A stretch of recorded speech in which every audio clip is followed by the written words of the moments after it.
Welcome to the Radio English Conversation Program. This is the fourth day of our week-long special, Valerie and Jeff on the Road. This series, we're traveling down the Japan Sea coast from Izumo to Hagi, seeing the sights and meeting lots of great people.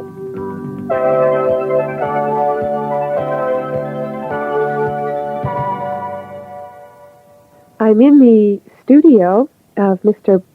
Bertil Persson, and I'm surrounded by his beautiful works. They have the colors of the Hagi, the sort of earthy pinks and blues, with lots of interesting flowers and wildlife scenes painted onto the works themselves. Looking out the window, of course, makes it even more special because the mountains create a tremendous background for this work of nature, really. That's what pottery seems to be.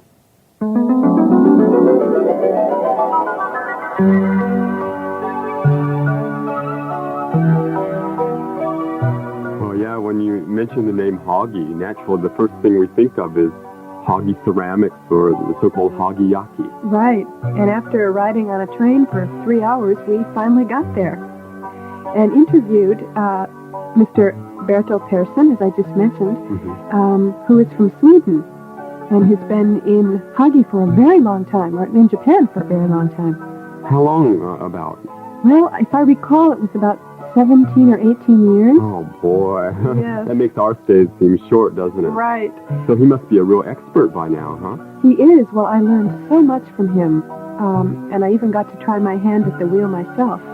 You mean you made your own Hagiyaki, Valerie? Well, I would be afraid to call it that because it isn't exactly art. It's the farthest thing from art I've ever seen. But it was using the same, clay that they use. Well, that was close. Close, right. So let's listen to the interview with Bertil Persson. Great. You've been involved with art most of your life. I understand that originally you were a painter.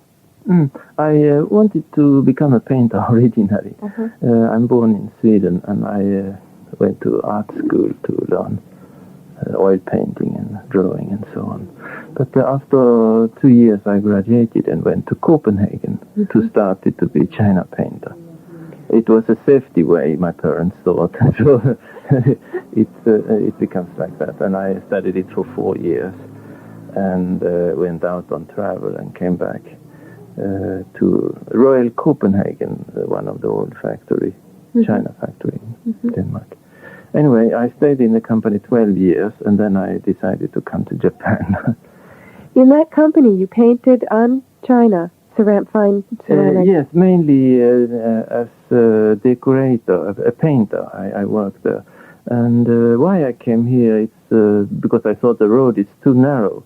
When I was involved in ceramic work and just do painting, it wasn't enough for me.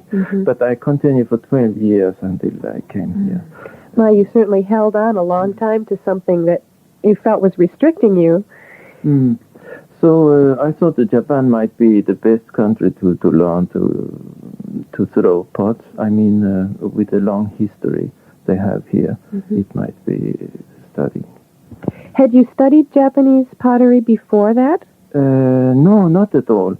I went on a studying tour with 3 friends. It's now 18 years ago.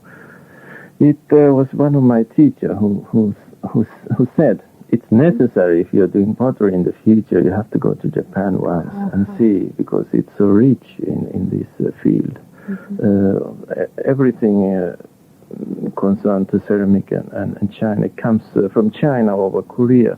But to go to China today, it's that's not that much to learn, and in Korea might be something.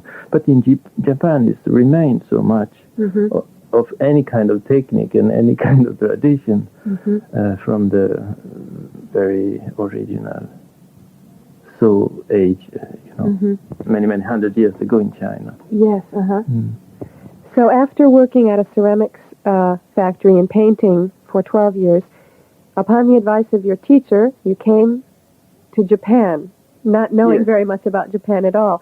How did you end up here in Hagi? I think it was accidentally. I went to those famous spots Bizen and Shigaraki. I think everybody who come here the first time know those places. Anyway, we went to some few places and did not travel the Japanese way. What do you mean? 100 places in a week. But anyway, we stayed long time at one place to see real what's going on, what is about Japanese pottery. We traveled 2.5 months, different places, and we took a long summer vacation. And when that vacation was over, we went back to the company, Royal Copenhagen, and thought about this impression, those things we have seen in Japan. And after 1 year, we decided to stop the work and come here in order to study. I mean, to use the wheel to throw pots. This place here, HAGI, it was accidentally I found it. But when I came here the very first time, I was impressed about the much green. And you've ended up being here now for 17 years? Yes, now it has been 17 years.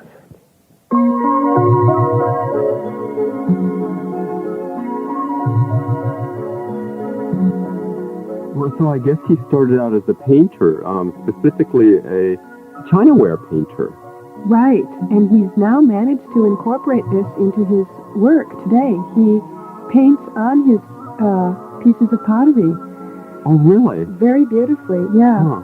What also I found interesting was he had never thrown pots before. In other words, he had never actually made pottery on the wheel before he came to Japan. Oh, I see. And then he was here on a tour or something for 2 or 3 months? Right. He came with some of his colleagues from the Royal Copenhagen in Denmark and toured Japan, went to a few places, he said, not 100 places, and researched, in a sense, really, the pottery and the ceramic culture here in Japan, and then decided that this was what he wanted to do, and came back to HAGI accidentally, he said. He seemed to enjoy the greenery of HAGI, the beautiful site, which of course we did too. Oh, I can understand why. And he does beautifully place it into his work. Well, let's hear more. Okay.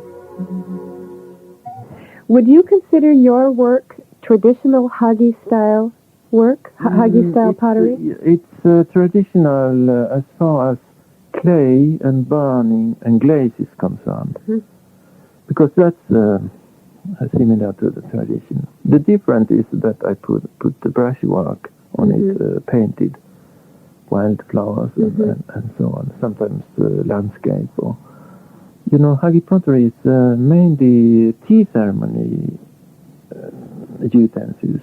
Oh, is that right? Tea ceremony bowls, tea bowls and water container and so on. All those things for tea ceremony. So in that way, it's very traditional. So if you start to change the tradition, it's a kind of gamble, and it could be dangerous. But so many people come here and seem to like it. And I think they understand my feeling, the work I try to do. It's a kind of decoration, but it's wildflowers you can see along the road, and if you walk up in the mountain, it's very familiar to everybody. I think, yes. And that's why Japanese people like it and can see the parallel between the primitive HAGI pottery and those wild small flowers growing up in the field. Well, they're flowers that grow up in their own community as well. So it's almost a part of HAGI, the community, on HAGI, the pottery. It's a very nice combination. So you use the traditional materials and style with your own unique approach. Yes, something like that. I don't produce very much special tea ceremony utensils as every workshop do here, but I try to make a more open style. It means I do different dishes and bowls, which can be used by everybody, but also for the tea ceremony. I try to make the road broader, what should I say? I make soup cups, for example, which is has never been done in HAGI before. And people like it and they want to try to use it. They didn't got the idea themselves, but now here and there they try to do soup. Bowls. Soup out of HAGI bowls, right. Why did you decide to concentrate on making more practical items instead of the traditional tea ceremony items? What made you decide to do that? I think it's naturally the tradition I brought with me from Scandinavia, where we are used to produce or to make useful things. Mm-hmm. First of all, it has to be useful. It's little too much in Scandinavia. But in Japan, it's not the first, I think, which is necessary. Mm. You think the art aspect is more important in Japan? And the feeling of the pot and in Japanese you say henka. Asymmetry. Yes. It's very important. Mm-hmm. And I learned much from that to see when I saw Japanese pottery. Because when I came here the first time, I thought a round thing is a round thing, must be round. And the square is a square, and has to be square. But that was just a primitive thinking. I brought European from Europe. You know, a round thing which looks round, but it's not exactly round. It's very interesting because it's like people everywhere and like every growing thing in the world. It's not symmetric. If you see, it looks like round or looks like tall and so on. But if you watch it very careful, you can see so many nuances and difference from that round shape. Well, even in your painting on the the plate, for example, in front of me, there is an asymmetry, an imbalance of sorts that makes it very balanced. Imbalance. We try to make a balance in the imbalance. Yes. It means one thing which I learned so much also from here in Japan. It's for example in Europe and in China also. If you put brushwork and decoration or something on a dish, for example, it's very symmetric. Mm-hmm. Every empty place has to be filled out with something until everything is in order, completely perfect balance. Yeah. But it's not interesting at all for me. I discovered that very early. So, for example, now I try to make paint a wild flower on a dish. I put it on the side, just on the right side or the left side. The empty place is so important in Japan, and I know that today, and I think that's correct. It's really important. You can put anything into it, what you have in your mind. It's empty, just you can put your imagination or something. Well, it works very well. I can see around me how you have created balance in imbalance. It's really quite perfect. And as you say, it leaves room for me, the viewer, to create another artwork for myself on top of the artwork that you've already created for me. It seems to be very effective that way. Thank you very much. I've enjoyed talking with you. Thank you. Wow, it sounds like that while improvising on traditional hagi yaki, making soup cups, as you said, he's also assimilated a lot of the Japanese traditional motifs and ways of attitudes toward art. Well, yes, he's almost become Japanese in a sense, I felt, with his attitude toward his work, especially when he began to talk about the balance in imbalance and the importance of the empty space, which is so Japanese and something we all study at some point, or not study even, but come across at some point in our cultural research in this culture. Yeah. And graduating from the mere utilitarian, useful point of view to a more really aesthetic point of view, which permeates all of Japanese art. Right. What was interesting, too, he mentioned that traditional hagiyaki creates items for the tea ceremony, which I didn't know before.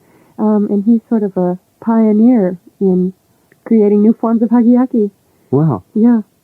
So what's on the schedule for tomorrow, Jeff? Well, we'll find out something about another very sincere person, Yoshida Shoin, who was a great inspiration to the leaders of the Meiji Restoration. Well, for those of you who are interested, please join us again tomorrow for the continuation of Valerie and Jeff on the road.